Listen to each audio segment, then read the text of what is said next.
Hello guys! For today's video nga pala ay mag-voice over nga lang muna ako habang hindi pa ako inuubo. Kasi ilang araw na rin akong inuubo kaya hindi ako makabiyahe ng maayos. Kaya napansin ko nga pala dito, medyo alanganin na, medyo talagang napakanipis na ng aking gulong. Kaya yung naipon kong pabarya-barya na binibigay sa akin ng mga pasahero, ayan, bibili ko na dito ng gulong. Ayan ya, nakita ko dito may Beastyle. At maganda naman yung feedback nitong Beastyle. Kaya siguro ito na lang muna yung bibiling ko. Kaya sa budget at saka siyempre, medyo mura lang at maganda yung feedback nito. Maganda raw talaga to sa pang araw-araw na gagamitin. Kaya ito na lang muna yung binili ko. Para naman na mapalitan na yung kalbo kong gulong. Kaya na nga, binabakalas na rin ni tatay. Medyo talagang nahihirapan dito si tatay, oh. Kasi medyo ano na eh, matanda na. Kaya sabi ko, "Oh, sige tay, dandanin mo na lang." Sabi niya, sige matapos ko din to. Kaya sabi ko, sige. Oh, ituloy-tuloy mo na lang yan tay. Ayan ya, nabaklas na rin yung ibang mga tornilyo. Ayan. Kaya sabi niya ni tatay, dandahan lang tayo kasi hindi naman tayo nagmamadali.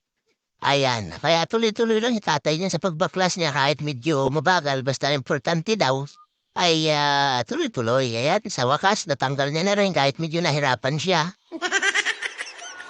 Ito na nga. At babaklasin niya na rin yung gulong at natanggal niya na rin yung tambutso.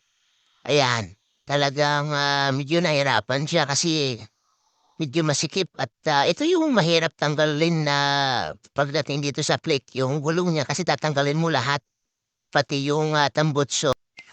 Ayan na nga, dinala ni tatay dito sa may machine nila para baklasin yung aking gulong. Ito yung kagandahan dito pag may mga machine dahil hindi na siya mahirapan at saka hindi masyadong magagasgasan yung mga mags. Yan na nga, yung gulong ko, oh, tingnan niyo naman, oh, grabe talaga, napaka-pudpud na, oh. Kita na yung malapit ng makita yung kaluluwa. Ayan, oh, talagang sus, Ginoo, buti umabot pa dito sa pambili ko ng budget, yung budget ko pambili na naipon. Ayan, siyempre, bago nila lagyan ng bagong gulong, siyempre nililinis muna nila kasi yung mga putik, o mga putik, yung mga yung mga tumigas na sealant, yan, dumikit na dito sa may mugs kaya talagang bilib ako dito kay tatay eh. Dahil medyo mabagal siya gumalaw pero talagang sulit yung kanyang trabaho. Yan na nga, ito na yung aking gulong na binili. Kaya sasalang na uli ni tatay siya dyan, no? Talaga naman, no? Yan yung kagandahan dito pag may machine ka, oh. Oh, mas madali siya kabit ng gulong kahit may edad ka na, hindi ka pa rin mahihirapan. Ayan, oo. 'Di ba? Napakadali lang. At nilalagyan na rin nga pala ni tatay dito ng suka ng palaka. Nilalagyan na rin pala ng sealant yan, no? Yung tire sealant at nililinis na rin ni tatay, oh, kasi babalik niya na. At nilalangis-langisan niya rin yan siyempre para pag ipinasok daw mas maganda kasi daw yung may langis mas madulas, mas madaling ipasok. Ayan, no? Kita mo naman, hindi siya nahirapan magpasok kasi may pampadulas. Ayan. Nilalak na rin nga pala ni tatay dito yung mga tornilyo niya para yan, finished product na. Kunti na lang at ibabalik niya na rin yung tambutso niyan maya-maya.